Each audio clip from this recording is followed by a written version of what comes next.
नमस्कार दोस्तों, आज हम यहाँ पर संकट कक्षकों के गुणांकों की गणना का जो टॉपिक है हमारा, जिसमें अपन sp2 संकट कक्षक के लिए निश्चित गुणांकों की गणना कर चुके थे। उसी क्रम में आज हमारा जो टॉपिक रहेगा वो थर्ड नंबर पे sp3 संकलित कक्षकों के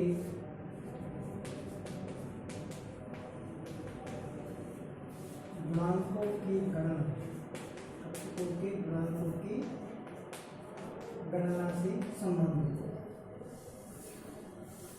इससे पहले अपन sp और sp2 संकलित कक्षकों की गुणांकों की गणना पढ़ चुके थे। उसके बाद में जो थर्ड नंबर पे है वो sp3 संकलित कक्षकों की गुणांकों की गणना से संबंधित हमारा टॉपिक है। इसमें देखो हम एग्जाम्पल के तौर पे यहाँ पर लेते हैं CH फॉर्म, यानी एक ऐसे अणु का उपयोग करेंगे जिसमें sp3 संकरण पाया जाता है। सामान्य अणु है हमारे पास CH फॉर्म, जिसे हम मीथेन कहते हैं, प्राकृतिक गैस के रूप में जानी जाती है। इसमें केंद्रीय परमाणु है, वो केंद्रीय परमाणु है हमारा कार्बन, ये कार्बन 6 और ये 12। ठीक है, इसका इलेक्ट्रॉनिक विन्यास 1s2 2s2 और 2p2, यानी इसके भाइटल कोष में 4 इलेक्ट्रॉन्स। s कक्षक आकृति में गोलाकार और p कक्षक आकृति में डबलाकार। तो यहाँ पर अपन ये 2 इलेक्ट्रॉन भर देते हैं, यानी ये 2p है और ये 2s। ये इसकी अवस्था हो गई GS, ग्राउंड स्टेट। अब देखो ग्राउंड स्टेट में यदि अपन देखते हैं तो VBT के नियम के अनुसार कार्बन केवल 2 बंध बना सकता है, लेकिन कार्बन ऐसे बहुत सारे कार्बनिक यौगिक बनाता है जिनमें कार्बन की संयोजकता 4 होती है। तो 4 संयोजकता तभी संभव है जब इसका S कक्षक का एक इलेक्ट्रॉन उत्तेजित होकर P कक्षक में चला जाए, यानी S में 1 और तीनों P में 1 हो जाए, यानी ये 2px 2py 2pz और ये हमारे पास 2s। तो ये इसकी जो अवस्था है वो सामान्यतः PS। अब देखो इस अवस्था में 4 युग्मित इलेक्ट्रॉन युक्त हमारे पास कक्षक हैं। अब 4 कक्षकों में से 3 कक्षक P के हैं और एक S का है। S और P दोनों की आकृति अलग अलग होती है, दोनों की ऊर्जा भी अलग अलग होती है। तो सबसे पहले समान आकृति समान ऊर्जा के कक्षक बनाने हैं, उसके लिए हम यहाँ पर सबसे पहले संकरण, एक जो परिघटना होती है उसका उपयोग करते हैं। यानी S कक्षक में 1 इलेक्ट्रॉन और प्लस 3 P कक्षक, यानी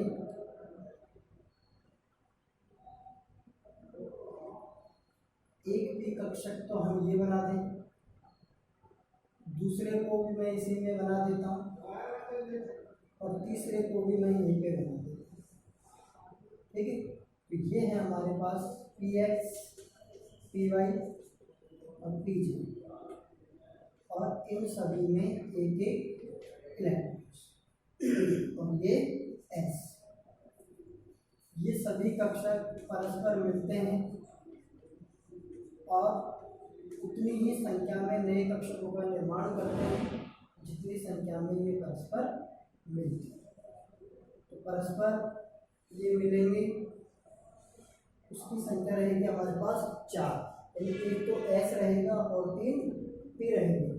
तो यहाँ पर बनने वाले नए संकलित कक्षकों की संख्या रहेगी 4 और एक नए संकलित कक्षकों को हम नाम दे देंगे यहाँ पर sp3 संकलित कक्षक। ये भी sp3 है, ये भी sp3 और ये भी। संकलित कक्षकों की पहचान होती है, एक पाली बड़ी होती है एक पाली छोटी होती है।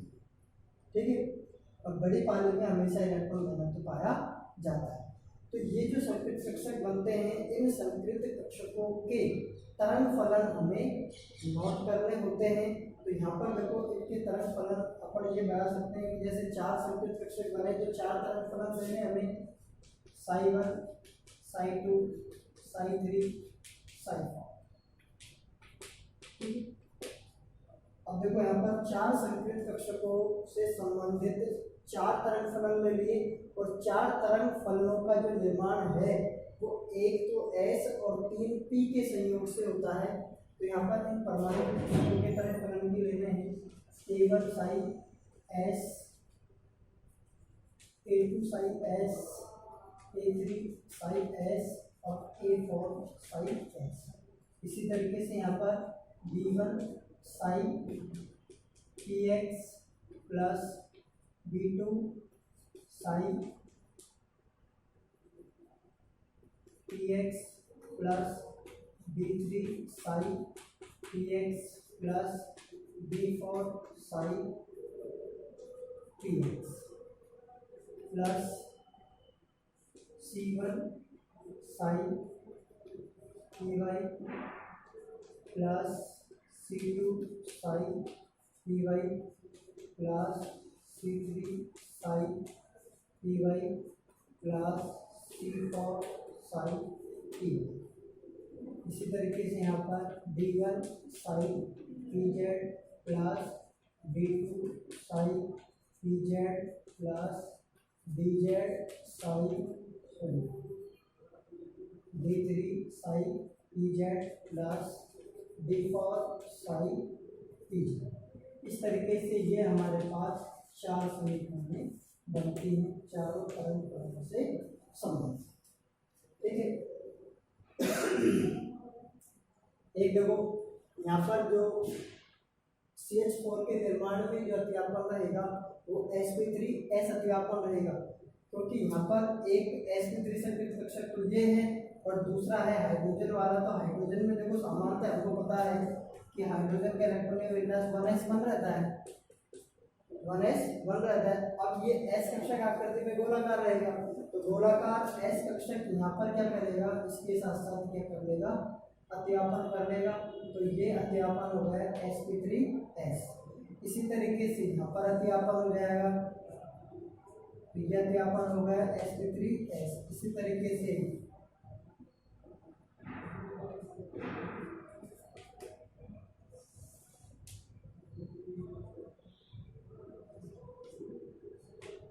ये अतिव्यापन होने के बाद में यहाँ पर कार्बन इस तरीके से यानी दो संयुक्ताओं के बीच में 109 डिग्री 28 मिनट का कोण है। और ये इसकी जो ज्यामिति होती है CH4 की वो समचतुष्फलकीय है, समचतुष्फलकीय ज्यामिति का निर्माण करता है। ठीक है, अब देखो यहाँ पर जो अपना मेन जो पॉइंट है वो है कि यहाँ पर को इन मिश्रित गुणांकों की गणना करनी होती है, इनके मान निकालने पड़ते हैं। इनके मान कैसे निकालते हैं,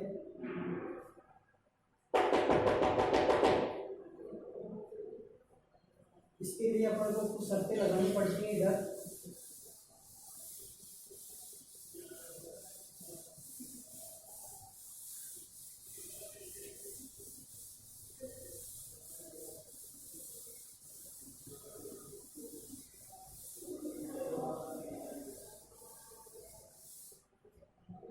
देखो पहली शर्त के लिए अपन ये मानते हैं कि माना S कक्षक का आवेश घनत्व,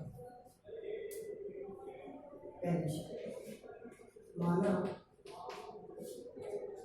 S कक्षक का आवेश घनत्व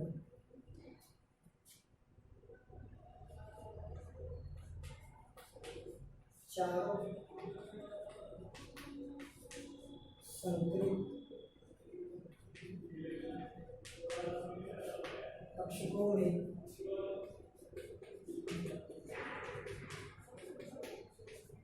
समान रूप से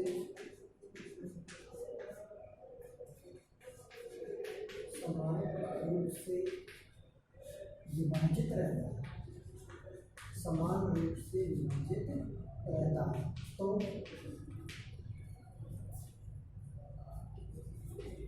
हम लिख सकते हैं, तो हम लिख सकते सकते हैं। तो देखो हम क्या लिख सकते हैं कि एस कक्षक का आवेश घनत्व चारों संयुक्त कक्षकों में समान रूप से विभाजित रहता है। तो हम ये लिख सकते हैं कि जो एस कक्षक के तरंग फलन के जो मिश्रित गुणांक होते हैं उन सभी का हिस्सा 1/4 रहता है। यानी ऐसे लिख देंगे हम कि a1 का स्क्वायर बराबर a2 का स्क्वायर बराबर a3 का स्क्वायर बराबर a4 का स्क्वायर बराबर 1/4 या फिर a1 बराबर a2 बराबर a3 बराबर a4 बराबर 1/√4 या 1/2। ये हमारे पास a1 a2 a3 और a4 का मान है। ठीक है,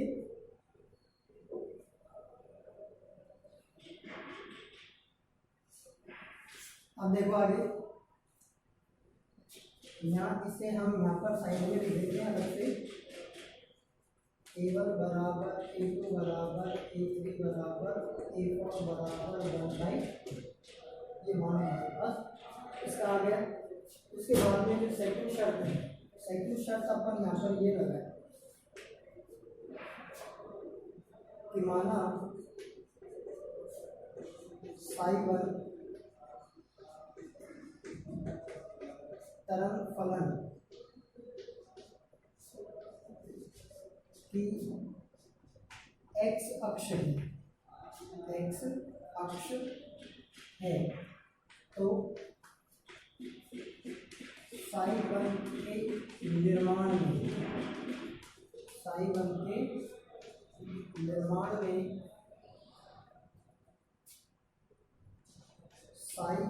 पी वाई व साई पी जेड का अंशदान शून्य होगा,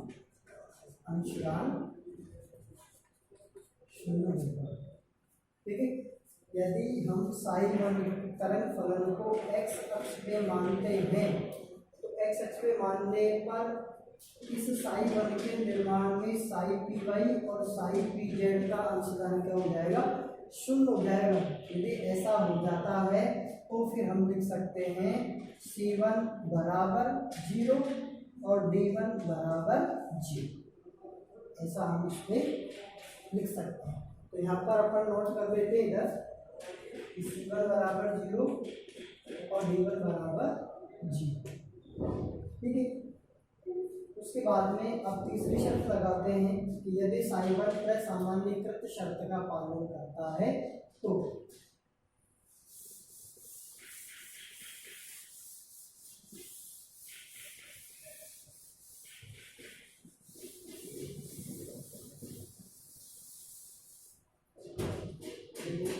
शर्त नंबर 3, यदि साई1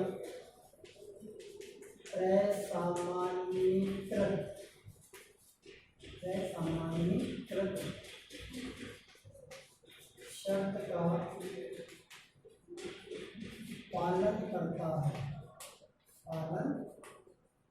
है तो पालन करता है प्लस सामान्यीकृत शर्त हम जानते हैं कि साई1 का स्क्वायर डी लैम्डा बराबर 1। यदि अपन इस साई1 स्क्वायर के मान के स्थान पर ये पूरी वैल्यू रख देते हैं और पूरी वैल्यू रखने के बाद में जब उसे अपन सरल करते हैं तो सरल करने पर देखो शॉर्ट में उसे अपन लिख सकते हैं, क्योंकि मैं इसको लेंथ रूप में लिख के आप लोगों को पहले भी बता चुका था, लेकिन यहाँ पर 4 संख्याएं हैं जिसमें देखो C1 और D1 का मान तो हमारे पास क्या है, पहले से अपन ने 0 मान लिया, तो C1 और D1 का मान 0 रख देंगे तो यहाँ से क्या हमारे पास ये इतना सा मान रह जाता है।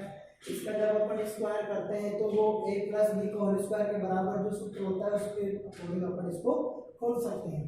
तो उसके अकॉर्डिंग जब इसे खोलते हैं तो देखो यहाँ पर ये सूत्र बनता है कि a1 का स्क्वायर प्लस b1 का स्क्वायर बराबर 12, ये इतना सा बनता है, ठीक है। जिसमें a1 का मान हमें पता है तो b1 स्क्वायर का मान निकालना है, तो b1 स्क्वायर बराबर 1 माइनस a1 का स्क्वायर 1। a1 का मान हमारे पास क्या रहता है 1/4, अब 1 में से 1/4 को यदि मैं घटा देता हूँ तो ये बचेगा मेरे पास 1/4, यानी ये b1 का स्क्वायर। और यदि मैं b1 का ही मान निकालना चाहूँगा तो b1 बराबर ये हो जाएगा √3/2, √3/2। तो b1 का मान है हमारे पास √3, ये b1 का, b1 का, हाँ b1 का, ठीक है। b1 का मान निकालने के लिए अपन ने शर्त लगाई, यदि साइबर सामान्यीकृत शर्त का पालन करता है तो हम ऐसा कर सकते हैं, ठीक है।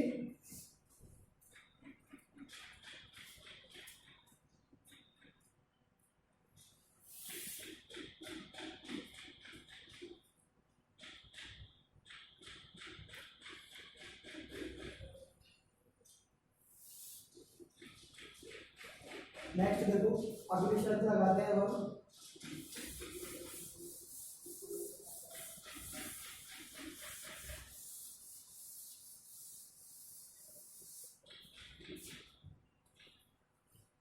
शर्त नंबर 4, यदि साइबर व साई3 तथा साइबर व साई4 नामिक शर्त का पालन करते हैं तो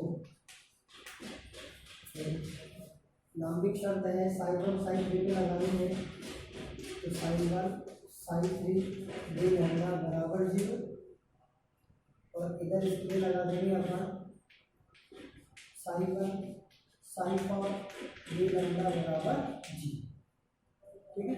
साई1 और साई3 क्या होगा, तो देखो ये शर्तें होती हैं, और इन शर्तों को जब अपन फॉलो करते हैं तो साई1 और साई3 के जो मिश्रित गुणांक होते हैं वो आपस में क्या हो जाते हैं, गुणा हो जाते हैं, और गुणा होने पर उसको अपन देखो डायरेक्टली ऐसे लिख सकते हैं यहाँ पर a1 a3 प्लस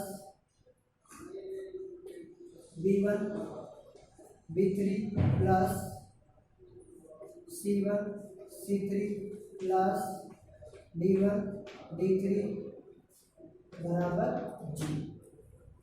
अब यहाँ पर देखो c1 और d1 इन दोनों के मान क्या है, 0 है, तो यहाँ पर क्यों हमारे पास क्या बचेगा a1 a3 plus b1 b3 बराबर 0 बचेगा। इसी तरीके से अपन यहाँ इसके लिए भी लिख सकते हैं, देखो a1 a4 plus b1 b4 plus c1 c4 plus d1 d4 बराबर 0। यहाँ पर भी c1 और d1 बराबर क्या है, 0 है, तो यहाँ पर भी अपन लिख सकते हैं a1 a4 plus b1 d4 बराबर 0। अब यहाँ पर से हमें मान निकालना है किसका, b3 का, तो b3 के लिए हम कन्वर्ट कर देंगे, देखो b1 b3 बराबर माइनस a1 a3 या फिर b3 बराबर minus a1 a3 upon b1, इस सूत्र का उपयोग कर लेंगे, ठीक है।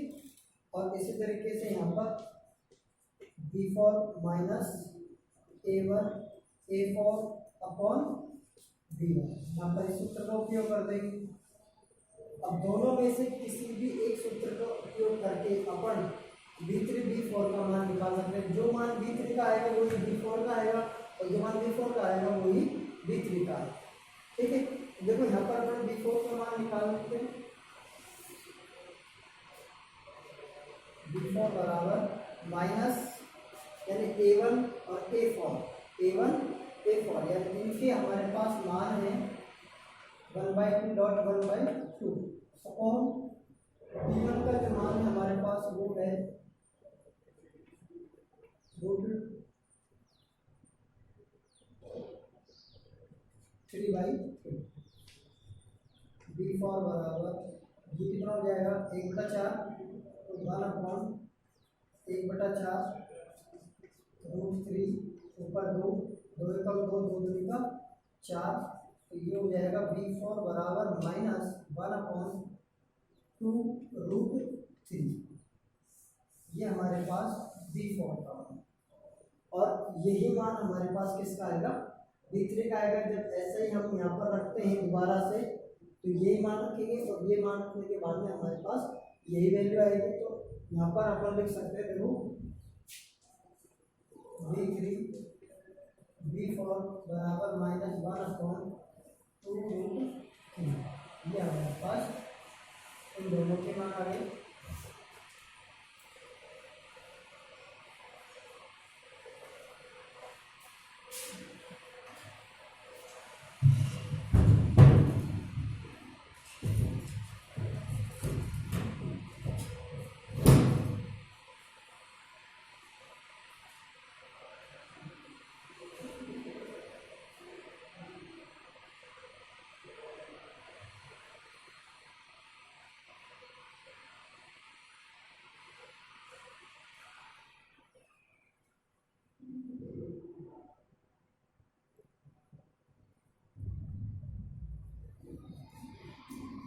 नेक्स्ट देखो शर्त नंबर 5, यदि साई 2 XZ प्लेन पर है, XZ तल पर है, तो साई PY का उसमें योगदान क्या रहेगा 0 रहेगा। उसमें उसके निर्माण के दौरान साई 2π यानी साई 2py का योगदान 0। यदि साई 2 XZ तल पर है, XZ तल पर है, तो साई 2py का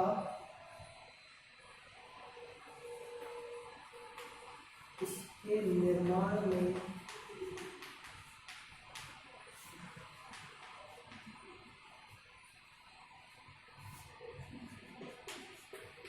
योगदान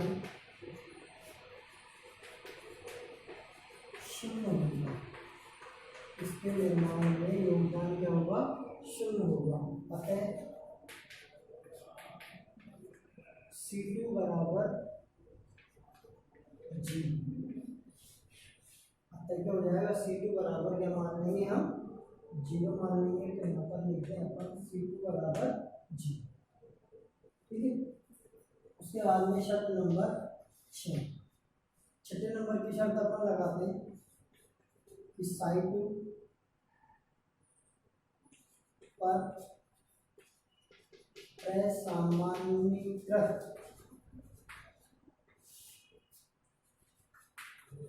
शर्त लगाने पर, और असामान्यीकृत शर्त जब इस पे लगाते हैं साई 2 पर, तो देखो C2 का मान तो क्या होगा हमारे पास 0 रह गया। तो असामान्यीकृत शर्त साई 2 पर लगाते हैं, ये लैम्डा बराबर 1। तो असामान्यीकृत शर्त जब लगाते हैं तो अपन को लिखना है A2 का स्क्वायर प्लस B2 का स्क्वायर प्लस C2 का स्क्वायर प्लस D2 का स्क्वायर बराबर 0। अब देखो C2 का स्क्वायर बराबर 0, तो यहाँ पर बचेगा मेरे पास यहाँ पर A। तो यहाँ पर देखो A2 का स्क्वायर प्लस B2 का स्क्वायर प्लस D2 का स्क्वायर बराबर 1। मान किसका निकालना है अपन को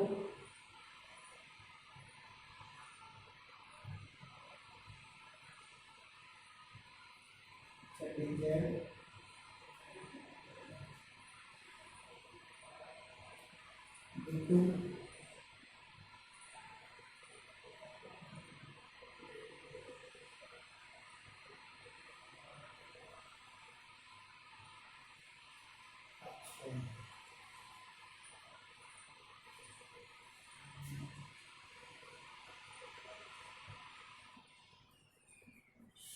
साई 1 साई 3 साई 1 साई 4 और ए को लेना था अपन को यहाँ पर साई 1 साई 2, यानी ये D2 का मान भी यहीं से आएगा, D2 का मान। ठीक है, वहाँ पर क्या था, अपन ने एक शर्त को छोड़ दिया था, साई 1 साई 3 से निकाल लिया अपन ने, साई 1 साई 4 से निकाल लिया, तो यहीं से अपन को एक शर्त और लगानी पड़ती है। जैसे अपन ने इससे पहले जो चौथी शर्त लगाई थी, उस चौथे शर्त में साई 1 में साई 2 पर भी लांबिक शर्त लगानी है। तो लांबिक शर्त लगाते हैं तो सेम शर्त लगेगी, इसी तरीके से ये हमारे पास मान आ जाएगा उसका।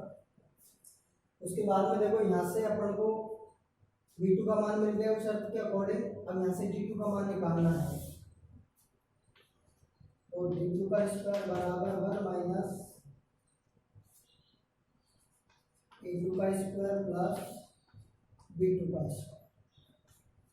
D2 का स्क्वायर बराबर 1 माइनस A2 का स्क्वायर का मान तो हमारे पास 1/4 प्लस इसका यदि अपन मान रखते हैं तो 4 या 12, यानी 1/12 दिया। फिर D2 बराबर 1 माइनस इसका अपन एलसीएम ले लेते हैं, 12 4 या 12, तो यहाँ से 3 आ गए, इधर से 1 आ गया, तो D2 बराबर 1 माइनस 4/12, 4 कम 4, 4 या 12, 1 में से 1/3 घटाएंगे तो 3, तो ये बच गया, यानी 3 और 1। D2 का स्क्वायर बराबर ये बच गया 2/3, तो D2 बराबर √2/3, ये हमारा आंसर है। यानी D2 बराबर हो गया √2/3।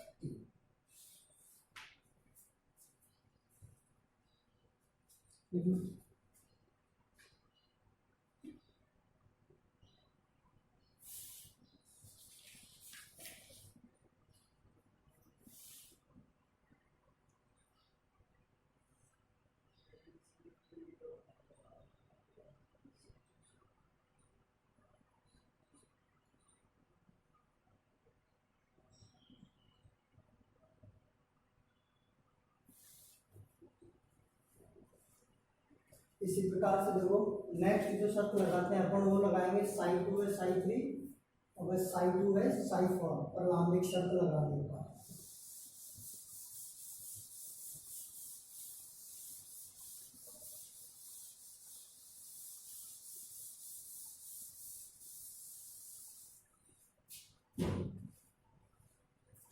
शर्त नंबर 7, साई 2 है साई 3 साई 2 है साई 4 पर लांबिक शर्त। ठीक है, देखो पहले लांबिक शर्त इसकी लगाते हैं अपन, साई 2 साई 3 d लैम्डा बराबर g। लांबिक शर्त जब इसकी लगती है तो यहाँ पर लिखेंगे अपन A2 A3 plus B2 B3 plus C2 C3 plus D2 D3 बराबर 0। अब C2 का मान देखो हमारे पास 0 है, C2 का मान हमारे पास 0 है, तो 0 है तो फिर अपन यहाँ पर लिखेंगे A2 A3 plus D2 D3 plus D2 D3 बराबर 0। अब यहाँ से अपन को मान निकालना है D2 D3 बराबर minus A2 A3 plus B2 B3 D3 का मान निकालेंगे, क्योंकि D2 का मान निकाल चुके हैं, तो minus A2 A3 plus B2 B3 upon इधर मान रखेंगे किसका, D2 नीचे ले जाएंगे। और फिर इन मानों को यहाँ पर रख देंगे, जो मान निकाले अपन ने d3 बराबर तो a2 और a3 minus 1/2 dot 1/2 plus b3 b2 और b3 इनके मान हैं हमारे पास 1/2√3 डॉट 1/2√3 अपॉन d2 का मान है हमारे पास √2/3। देखो ये तो हो गया हमारे पास 1/4 प्लस इसको इसके साथ साथ गुणा कर लेंगे, इसको इसके साथ साथ गुणा कर लेंगे, तो ये हो जाएगा 2 दूनी का 4 यानी 1/3/6 1/6 हो जाएगा 3/12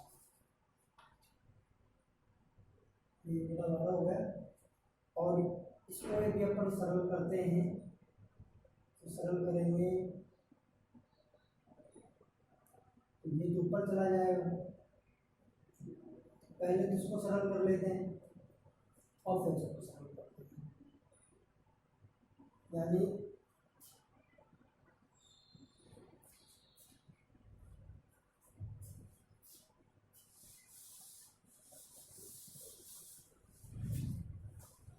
देखते हैं 1/12 तो 1/√6।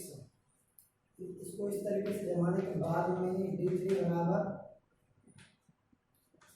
1/4 प्लस 1/12 अपॉन √2/3। इसको यदि सरल करते हैं तो मान आ जाएगा हमारे पास -1/√6 d3 का। और देखो इसी प्रकार से जब इसके लिए अपन चलते हैं तो इसके लिए भी हमें इसी तरीके से मान निकलेगा, यानी यहाँ पर भी हम क्या करेंगे कि हमारे पास जो सूत्र बनता है वो बनेगा लास्ट में d4 के लिए, तो d4 बराबर इधर बनेगा